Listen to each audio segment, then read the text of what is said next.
बोथोरनि उनाव बोथोर बर'फोरनि आंगो बैसागु बोथोरा सौफैलायबाय। बैसागु बोथोरावनो रंजानो गोबां बर'नि देंखोगिरिफ्रा बायदि बैसागु मेथाइनि लाहार-फाहार खालामगासिनो। खायफाया सुजुगासिनो, खायफाया मिउजिक भिडिअनि शुटिं खालामगासिनो। बेबादिनो D.U.K प्रडाक्शननि दैदेननायाव गोदान बैसागु मेथाइनि शुटिंआ दिनैनिफ्राय जागायबाय। दिनै फुंबिलियाव मेहेरगोनां हाबाफारिजों गोदान बैसागु मेथाइनि शुटिंखौ बेखेवनाय जायो। बे गोदान बैसागु मेथाइनि मुङानो जाबाय मेथाइ रोजाबगिरि देरहासार नार्जारीजों गारां होजानाय बड'लेण्ड रायजोनि। लोगोसेनो बिथोनगिरि प्रबिन मैथा बर'नि बिथोन होनायाव बे मिउजिक भिडिअआव गाहाय फावखुंगुर महरै दशरथ बर' आरो फावखुंग्रि महरै करिश्मा बर'आ फाव खालामदों। बेबायदिनो बे मिउजिक भिडिअआव जयसिं, केन्डेला, लाइथुन, मैथा, बानु, अनसुलि, रमन बिथांमोनखौबो फाव खालामगोनखौ मिथिनो मोननाय जादों।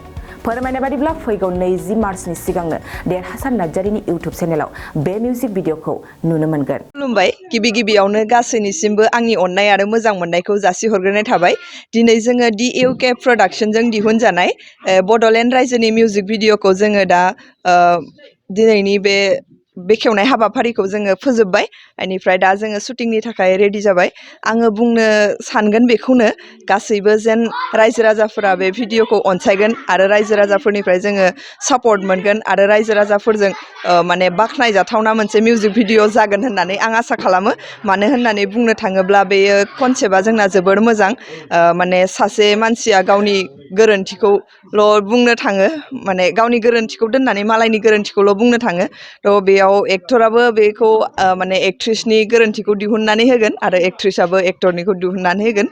बेबायदि आरो कनसेप्टआ। आङो बे प्रजेक्टआव खामानि मावनो मोननानै जोबोर गोजोननाय मोन्दों। आङो D.U.K प्रडाक्शननि प्रडिउसार देरहासार नार्जारीखौ नोंथांमोननि चेनेलनि गेजेरजोंनो साबायखर बावहरो।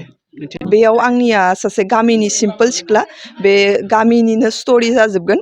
बेनिफ्राय बिदिनो दानि जुगाव जेरैबायदि सिख्लाफोरा बेरायनानै मानानै मोजां मोनो, बेफोरबायदि आरो आंना बे जागोन केरेक्टारा। जोङो D.U.K प्रडाक्शननि चेनेलनि गेजेरजों जोङो माखासे सर्ट फिल्म लाबोदोंमोन। लोगोसे दिनै जोङो मोनसे सानखांनाय फैदों D.U.K प्रडाक्शननिफ्राय मोनसे मिउजिक भिडिअ लाबोनो होननानै। दिनै बिनि शुटिंखौ जोङो नैबे आंनि न'आवनो दिनै बे बैसागु खुगा मेथाइ बड'लेण्ड रायजोनि मेथाइनि शुटिंखौ दिनैनिफ्राय जों जागायनो आखायाव लाबाय। थारैनो आङो सानो रायजो राजाफ्रा गासैबो अनसायगोन बे आंनि मिउजिक भिडिअखौ। आङो बे मेथाइखौ आंनो गोसोखांनानै लिरदोंमोन। सासे सेंग्रा आरो सासे सिख्ला सैलायथारि, जिबौआसो जिबौनि आथिंखौ नुयो होननाय बायदि, जेनेबा सिख्लायाबो गाज्रि आखुनि, सेंग्रायाबो गाज्रि आखुनि, सानैजों दुसिलायनाय बायदि थासारिखौ लानानै आङो बे मेथाइखौ लिरदों। जोङो बाजै प्रतिमाजों आंजों रोजाबदोंमोन। बेखौ आदा हरेन उजिर बिथांनि हेफाजाबाव बिथाङानो रांखौ गारदोंमोन, जेनेबा बे मेथाइखौ दिहुननायाव। लोगोसे मिउजिकखौ होदोंमोन हरिचर स्वर्गियारि आदाया। जोङो बे मेथाइखौ थांनाय 2017-18नि गेजेरावनो जों दिहुनदोंमोन। नाथाय मेथाइखौ जोङो एसे दोनथ'नानै जों ओरैनो दोनथ'बाय थादोंमोन। दिनै जोङो नैबे 2023 मायथाइनि बैसागुनि सिगां जोङो दिहुननो थाखाय जों आखायाव लाबाय। नोंथांमोना नैबे जोंनि बैसागु मिउजिक भिडिअखौ 20 मार्चनि सिगाङावनो नोंथांमोना देरहासार नार्जारी इउटुब चेनेलाव नुनो मोनगोन। जोंनि प्रडाक्शननि नामा D.U.K प्रडाक्शन। जोंहा मोनसे इउटुब चेनेल दंखायो, थेवबो आङो नैबे मिउजिक भिडिअखौ देरहासार नार्जारी इउटुब चेनेलावसो हगारनाय जागोन। नोंथांमोना जेब्ला हगारो अब्लानो आंनि बे इउटुब चेनेलाव नुनो मोनगोन। लोगोसे नोंथांमोना आंनि देरहासार नार्जारी इउटुब चेनेलखौबो अनसायगोन, लोगोसे D.U.K प्रडाक्शन इउटुब चेनेलखौबो अनसायगोन होननानै आं मिजिं थिबाय।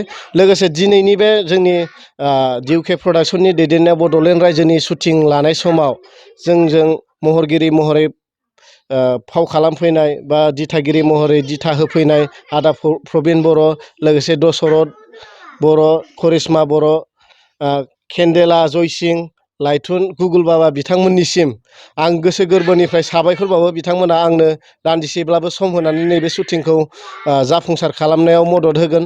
लोगोसे जा सुदेमसना रामसियारिनि फंबाय, बिदा थाजिम रामसियारि, बिथाङाबो जोंनि नैबे शुटिंआव खेबगिरि महरै बाहागो लागोन बिथांखौबो आं गोसो गोरबोनिफ्राय साबायखर बावबाय। लोगोसे आंनि नैबे मिउजिक भिडिअ'आव बाहागो लागिरि साफ्रोमनिसिमबो आंनि गोसो गोरबोनि साबायखर। लोगोसे आंनि नैबे मिउजिक भिडिअ'खौ साफ्रोमबो रायजो राजा नोंथांमोना अनसायगोनखौ आं मिजिंथिहरबाय। ओरैनोथ' गिबियाव नोंथांमोनखौ गोसो गोरबोनिफ्राय अननाय आरो सिबिनाय बावहरग्रोबाय। लोगोसे जोंनि देरहासार नार्जारि जा इउटुब चेनेल आरो फंबाय देरहासार नार्जारि, फंबायानो देंखोखौ होदों, फंबायानो लिरदों आरो बिथांनिनो माने बिथाङानो बेखौ दिहुनदों बड'लेण्ड रायजो आरो बेवहाय आंखौ दिथागिरि महरै लिंहरदों। आं गोजोननाय मोन्दों आरो मोजाङै जागोन। नोंथांमोनजों बयबो अनसायजागोन बेखौ आं मिजिंथिदों। ओरैनो बियो मोनसे बैसागु फक जायखौनाखि जों खुगा मेथाइ होनना बुङो। बेवहाय माने सासेया सासेखौ माने मुं सुलायनाय, दा बेवहाय आरो सेंग्रा सिख्लानि जानाखि सानैबो गामि गंसेनिनो बिथांमोना सैलायथारा जिहेथु, खिन्थु बिथाङा बिथांनि गोरोन्थिखौ बुंनो थाङोब्ला बिनि गोरोन्थिखौबो बे मिथियो, माने गोरोन्थिखौ आसि थुलायनाय आरोखि। बे बाथ्राखौ बेवहाय बेरखांनाय नुनो मोनगोन। मोनसे फक आरो कमेडि मिउजिक भिडिअ जागोन बियो। आसा मोजां जागोन होननानै आरोखि। बेवहायथ' गोबां दङ जोंहा, जाय फंबायखौ जोङो केन्देला होननानै बुङो बयबो मोनथियो, आरो लाइथुन फंबाय दङ, बिनिफ्राय आंबो एसे थाबाय, आरो जोंहा मेन गाहाय फावगिरि हिसाबै दशरथ फंबाय आरो करिश्मा एक्ट्रिस आरो माखासे बिनानावमोन दङ, गोबां दं। आरो देंखोगिरि बिथांमोनाबो नुजागोन बे मिउजिक भिडिअ'आव। आरो रायजो राजाफ्राबो थाबाय, रायजो राजाफोरखौबो नांगौ हिसाबै थागोन आरो बेखिनिया। दानि जुगावथ' जेनेबा फक होनबाथ' मोजां मोनखायो बयबो, आरो आसा फारिदों फक हिसाबै मोजां मोनगोन। मोनसे खुगा मेथाइ मिउजिक भिडिअ हिसाबै रायजो राजाफ्रा मोजां मोनगोन बेखौ मिजिंथिदों आरोखि।